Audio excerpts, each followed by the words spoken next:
நீங்க கேட்ட ஆண்டவர் உங்களுக்கு வெளிப்படுத்துவார்.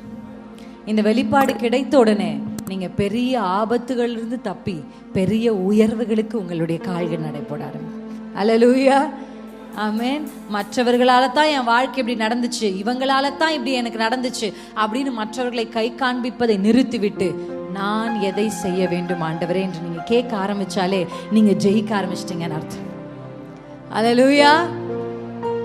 எனக்கு நல்ல புருஷன் கிடைச்சிருந்தானா நான் நல்லா இருந்திருப்பேன், நல்ல குடும்பத்துக்கு நான் வந்திருந்தா நல்லா இருந்திருப்பேன். சில வாலிபர்கள் சொல்லுவாங்க, நான் இந்த குடும்பத்தில் பிறக்காம அங்கே பிறந்திருந்தா நான் நல்லா இருந்திருப்பேன்.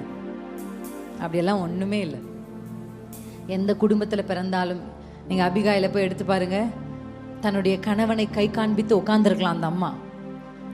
ஆனால் அந்த அம்மா தன் கணவனை கை காண்பித்து உட்காரல. அவ எலும்புறா. அவ எலும்புனால தான் கர்த்தர் அந்த முழு குடும்பத்தையும் காப்பாற்றினார். நான் என்ன செய்யணும்? அவர் அப்படிதான், சரி இருக்கட்டும், அவர் அப்படிதான், அவரையே சொல்லி வாழ்க்கையை நகர்த்தி கொண்டு போக முடியாது. நான் எழும்புறேன்னு எழும்புனா. ஹல்லேலூயா.